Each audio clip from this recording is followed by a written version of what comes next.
Hey everyone, Howard Gearhauser here with my dad, Dr. G. In this video, we're going to talk about glyphosate, which is a chemical found in Roundup, which many of you may know. Roundup and Monsanto got sued for billions of dollars and lost. So I don't even think Monsanto is a company anymore. I think they got bought out. But we wanted to actually talk about glyphosate and what does it specifically do inside of our bodies. You know, this is a chemical, it's a toxin, but what are the pathways it's blocking? What's going on scientifically? Again, this isn't fear mongering to totally get you, caught up in this glyphosate story, but we think giving you some awareness and some perspective is important. That way you just know what to avoid, and then you can forget about it. You'll have that planted in your memory, and you can access it if you need it. So this is strictly about awareness, but after you watch this video, don't dwell on this too much, okay? So Dad, give us a little backstory on glyphosate and what's going on inside of our bodies that glyphosate's affecting. Okay, yeah. So as Howard mentioned, we're not trying to generate fear or rage about this topic, although those would be appropriate in my opinion. But again, this is my opinion. And yes, it's based on science. And I think, and this is my opinion again, this is kind of the crux of the matter. Well, if this stuff is so bad, why is it allowed? You know, like, are these government agencies like the EPA out to kill us? And we talk a lot about the matrix and how the matrix has, power over us and it's programmed us. And it could be that things like glyphosate are intentional ways to dumb us down, as we'll talk about, what the biologic effects of this, to dumb us down so that we're more easily controlled. I don't know. That's speculation, whether it's intentional or accidental, but we'll just talk about some of the science. So glyphosate is found in Roundup, was originally by Monsanto that got bought out by Bayer, which is a drug company. And the product Roundup is a highly toxic version of glyphosate. So glyphosate has been off, that's the active ingredient, kills weeds. It was originally developed as a drain cleaner, like Drano. You heard of Drano? You got a clogged drain, you pour some Drano granules in it, and it unclogs it. It kind of binds metals and it will clear out a toilet pipe. Well, that's what it was originally patented as in the 60s. But in the 70s, they found out that it killed life, particularly plants and weeds. And so they got more patents for that. But that patent has run out. So many companies now make glyphosate. So we can't just think of Roundup. It's in over 700 different products that are out there in the public. So this is an ubiquitous thing. It's not just in Roundup, it's in all kinds of stuff. So we can't think of it as just being Roundup anymore. But just a point about Roundup, Roundup is something that you definitely want to steer clear of. They still sell it in Home Depot and all the home improvement stores and the gardening stores, but they add adjuvants to Roundup to make the glyphosate 125 times stronger in living systems. So it makes it 125 times more toxic. So you want glyphosate on steroids, go Roundup. Now the problem with Roundup is they genetically modified plants. They call them Roundup Ready. So they genetically modified them so that Roundup wouldn't kill them. So they could spray them on the crops, and that way they would kill the weeds, but they wouldn't kill the crops because they've been genetically modified to stand Roundup. So that's why this has become any genetically modified crop. So most of the corn, most of the soy, most of the cotton, they spray sugar beets are another one. They spray with Roundup because the Roundup will kill the weeds and won't kill the plant. Now, it also kills a lot of plants that we eat, like wheat and like lentils and like barley. So they also spray it on those crops to kill them when they're about ready for harvest so they can harvest faster and more efficiently. So the level in our food and in our environment has continued decline. So one of the problems with it is, and this is all backed up by research. We'll have a resource you can go to. It's a couple years old now, but it goes through everything I'm talking about and more. So if you want to, it's not just me, speculating. This is all backed by science. But one of the things it does is it binds minerals. Well, that could be bad. There's a lot of animal studies and human studies that show that bad things can happen, big effects on the liver and kidney, in particular in animals and in humans. There's been studies. It binds metals as it originally did to clear out drains. It binds metals. Well, you think of how important metals are inside us, like iron and magnesium and calcium and selenium and all these minerals inside of us, and here something binds us in us. And you might say, well, I don't have Roundup in my system, or I don't have glyphosate in my system. Well, they've done studies where they test people. 93% of Americans have glyphosate in their system. Okay, that includes children. Okay, and that level is 3 parts per billion, and it's 3.5 parts per billion for kids. Now, what that means is this is above the level that has caused problems in some of these studies of animals.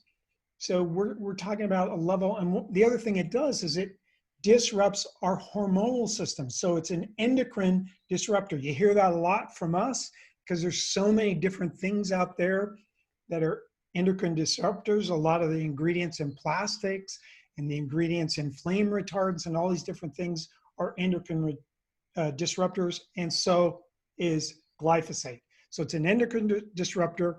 It also kills bacteria, and studies show that it preferentially kills it. Like in our gut, we had a session just recently about how important the microbiome is.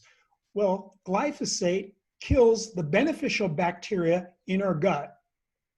Okay, but for some reason, the pathogenic bacteria, the bacteria that causes disease, that also resides in our gut, but hopefully it's small numbers so you don't get the disease, it doesn't kill them as well.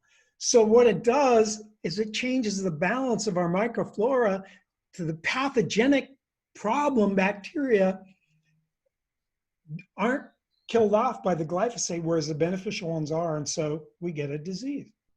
And so that's thought to be some of the reasons that it has been shown to harm animals. Now, it also bioaccumulates in the environment. So Monsanto and the EPA deny that happens, but it's been proven in studies that if you take animals, like let's say animals in a country in Europe, say cows in a country where they banned glyphosate, and they check their bones for glyphosate, it'll be much, much lower than a country where glyphosate is allowed. Now, the United States, the allowable level in 2013, the Obama administration doubled the allowable level in our food. Doubled, was, I don't remember the exact numbers, was say 2 parts per million was allowed, or 2 parts per million or 20 parts per million, and they doubled it to 4 parts per million or 40 parts per million. I don't remember the exact units there. So we're allowing more and more, and just really recently, the EPA reiterated that, hey, we don't think glyphosate is a problem. We're not changing the level of what's considered safe. Now, cancer, of course, that was the big lawsuit. Cancer, yes. There are associated studies, in other words, studies showing that people that have higher levels of glyphosate in their diet or in their bodies have a higher risk of certain cancers. So that's been shown several times. And then they've done lifetime studies of rats where they give them glyphosate for their whole life and they get more tumors. So there is evidence. And that's why the jury for non-Hodgkin's lymphoma, the jury awarded $2 billion to a couple that came down with that disease and they were exposed to high levels of glyphosate. So our government isn't helping us. This also hurts wildlife. There's correlative studies showing that as the glyphosate levels go up, the monarch butterflies go down. Same thing with bees. As the glyphosate goes up, the bee population drops. And then there's also things like totally in line, if you look at a graph, totally in line with the increased incidence of autism. It correlates exactly as how there's increased glyphosate in the environment. And the same thing with Alzheimer's disease. So obviously that sounds pretty scary. And as my dad mentioned, it's not even if you just use products like Roundup. If you're just living day to day, 93% of Americans have this inside of them. So what the heck can you do? Are we just completely screwed?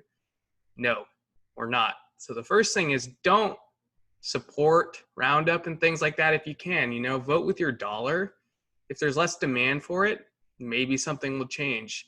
These government agencies and companies, they're after money. So if you stop paying for it, maybe it'll change. Might not be in our lifetime. They already got sued for billions and nothing's changed. So that might not be it, but definitely don't buy Roundup. Number two, make sure that you're doing everything else you can proactively to keep your body and your mind healthy, and make sure you're doing that for your loved ones too. Go check out our video on the 10 cutting edge health protocols that your doctor will never tell you about. Doing those things is going to allow your body to recover much faster, so you're not just a victim of your environment. So you have to be proactive to compensate for a lot of these exposures, which might not just go away. You know, if the government wants this everywhere and is supporting it, it might not go away in our lifetime. So you have to make sure you're doing the other things proactively. So again, go check out that video. And then the third thing is, like I mentioned in the beginning, I know these statistics and stuff are scary, and that's just to bring awareness. You know now, hopefully you won't go support buying Roundup, but past that, focus on the positive. Focus on reconnecting with nature. Focus on elevating your vibrational frequency and staying happy and not living in a place of fear where, you know, because if you're living in fear, that's where they've got you. That's where they have control over you. So make sure that you're doing the things to keep your vibrational frequency elevated. That way you can be happy and live a fulfilling life. Is there anything you wanted to add to that? Yes, I would like to mention that there's a doctor that's an older guy, Dietrich Klingheart, and he's kind of a functional medicine, alternative medicine doctor, and he has found in his practice, you know, dealing with thousands and thousands of patients, and he sort of specializes in things like autism and cognitive decline, like with Alzheimer's and that kind of thing. And he's found, you know, studies on rats and studies of blood levels in humans, you know, that has some effect. But here is a very credible doctor that's been practicing forever, and he's old like me, and it's like, you know, why are you still practicing? Why don't you retire? And it's kind of like me. It's like, I don't want to retire because I get such a thrill out of making people healthy and making people happy. And it happens on a regular basis, and that keeps me stimulated. No, I'm not just going to go sit on the edge of a lake and fish all day, even though sometimes I would like to do that. But, you know, I want to spread the word. So Dr. Klingheart, he has found, and he says this emphatically, he said, you know, the studies go this way and that way, but I take an autistic kid and I get them on an organic diet. And the other thing that he thinks is a correlate to this, and like glyphosate is kind of synergistic in a negative way with is the non-native electromagnetic fields that we talk about ad nauseum as well. When you combine lowering the glyphosate, lowering the artificial electromagnetic fields, and then fluoride and aluminum are two other things that he thinks is synergistic with glyphosate. And when he treats a child with autism and he puts them on this protocol, and a month later, they're now talking normally, you know 100% this is getting to the cause. And he has the same thing happen with his Alzheimer's disease patients or other causes of dementia, doing the same kind of protocol. And we're going to talk about these methods that we use if we find from our history that one of our clients may have high levels of glyphosate. How would you know that? Well, if you eat Cheerios every day, Cheerios is so loaded with glyphosate, it's like off the charts. Do you feed your kid Cheerios? Well, stop. Cheerios are the worst. It's probably because they use it as a desiccant on oats. So they spray the oat field right before they harvest it. So it's really potent. It hasn't washed off from the rain. So Cheerios had by far the highest levels, but most of the things you think of kind of pure junk food. So get food that is not genetically modified, because it's the genetically modified that they can spray the hell out of with Roundup. Organic would be best, and they're not allowed to use herbicides at all. So, and we'll talk about some of the other ways to detox, but what we always recommend is look at your non-native electromagnetic fields, because that is critically important. That's how our cells communicate. That's how our atoms communicate. So we need to deal with that. Doritos was another one, but they weren't nearly as high as Cheerios. But those kinds of potato chips and different kind of things you find in 7-Eleven, or here in Arizona, it's Circle K, those foods, no, get something organic. It's worth that extra price, and you're voting with your dollar. Now, could these companies be lying to us if they really don't have organic ingredients? There's nothing we can do about that, but you can feel better. Have your own garden. Then you'll know you didn't use Roundup on it. And you'll get more of the beneficial microorganisms. Tie that into the microbiome, because autism has been suggested that it's microbiome problems. And so it makes sense that glyphosate might contribute. And the same with Alzheimer's disease. There's whole books written that there's a connection between Alzheimer's disease and the microbiome, and Parkinson's disease and the microbiome. So yes, don't worry about it, but also don't just sit on your butt and do nothing.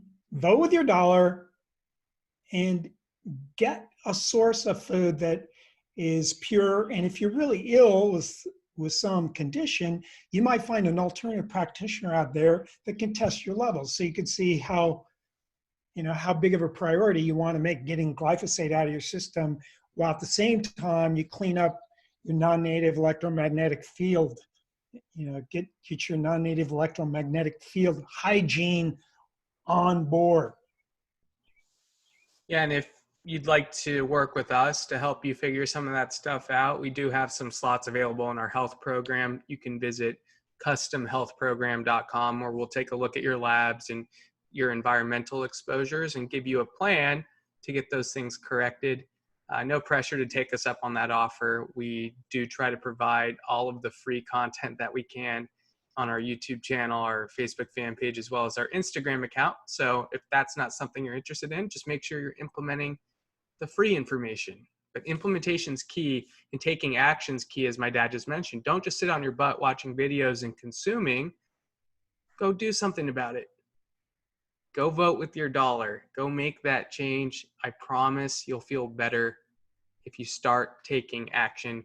Don't procrastinate. Anything you want to add on the glyphosate story? No, I think that's good. This is a big issue, and unfortunately our government is just kind of letting it go. And I think, you know, that whether it's intentional or not, it's the matrix. The matrix is trying to control us, is trying to dumb us down so they can exert even more control over us. Don't let that happen. Take control. Thanks. Thanks, Dad. We'll see you guys on the next video.